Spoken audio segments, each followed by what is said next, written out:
Anong mensahe ang kailangan nyong marinig nowadays o within 1 week from now? Take note na pwede ring mangyari agad-agad ang reading na to. Bakit baliktad to? Hindi ako nagbabasa ng baliktad.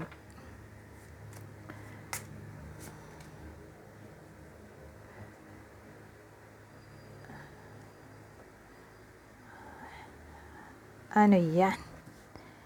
Ending ng pag-travel? May naisip akong iba. Pero naisip nyo rin ba yon? Pag tinignan nyo yung coffin, OMG. So, kung naisip mo yun, naisip ko, wag na natin sabihin, di ba? Sabihin natin na ganito na lang, may sakit. Gagaling na yon. Okay? O sabihin natin gala ka ng gala. Yun yung trabaho mo. Gumala ng gumala. Kasi yung work ay may kinalaman sa traveling. So dito mag-e-end, hindi ko naman sinasabing mawawalan ng work, pero may time para makapagbakasyon na hindi gagala, mag-stay lang sa isang lugar.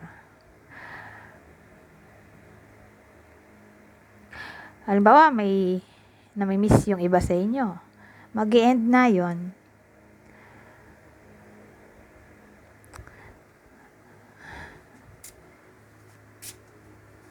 O halimbawa, ganito, paiba-iba yung schedule, o yung takbo ng nangyayari sa araw-araw. Dito, within 1 week from now, kakalma ang environment. Walang change. Ganyan, parang hindi ka matotoxic.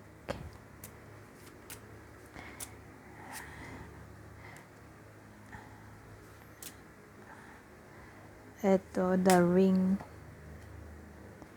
Wow, ito maganda. Engagement na to siguro. May engage kapag gabi.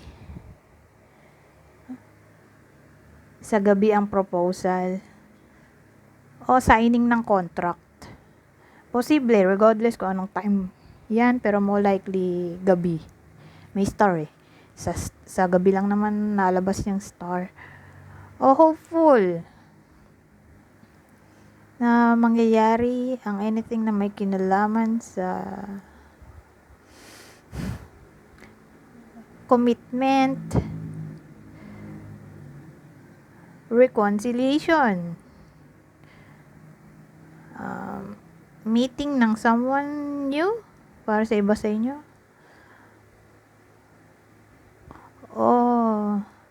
Halimbawa, ang wish ay magbalik yung someone from the past. Posible. A reconnection. Posible.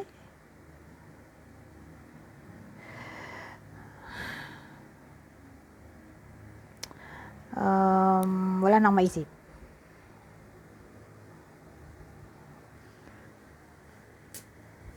Parang may magpo-promise dito.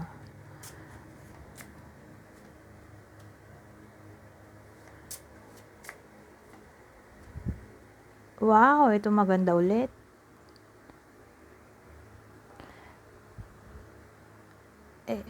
Sabi natin, in a relationship yung iba sa inyo. Wala namang problem. Although dito, nabanggit yon. Pero tingin ko, magiging stable ang connection ng iba sa inyo. Walang drama.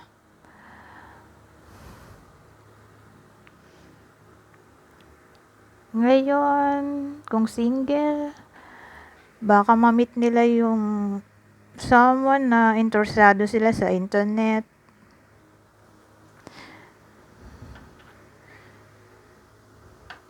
Social media.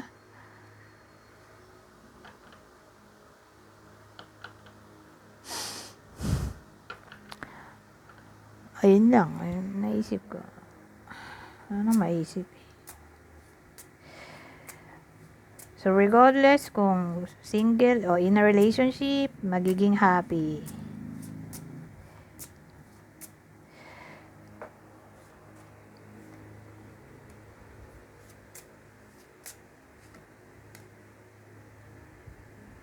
Pero kung ano, sabihin natin may crush na.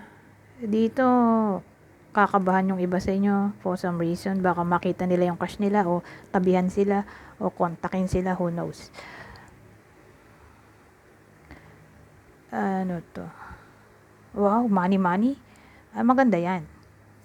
'Di ba? Yan talaga ang pinaka-importante sa lahat. O para sa akin lang.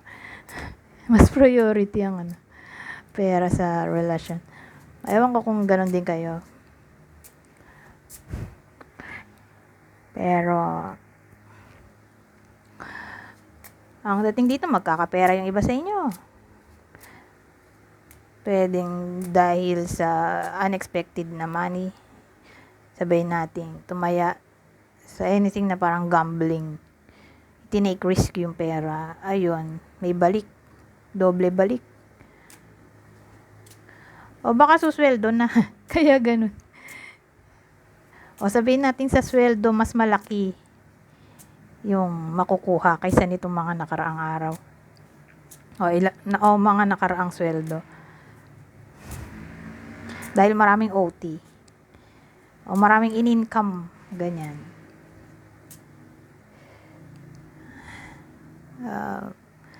Magiging masaya.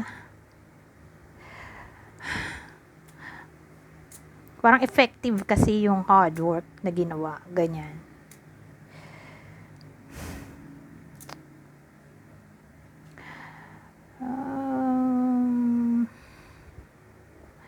Ano pa ba maiisip ko dito? Lalo na siguro kung sabihin natin yung career, manager, ganyan. Manager, boss.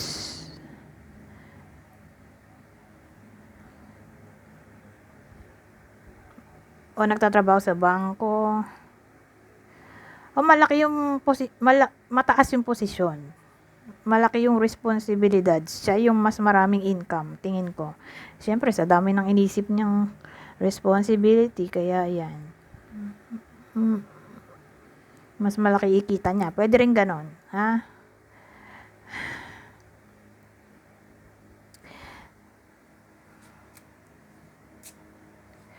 Pero pangkalahatan na, whether empleyado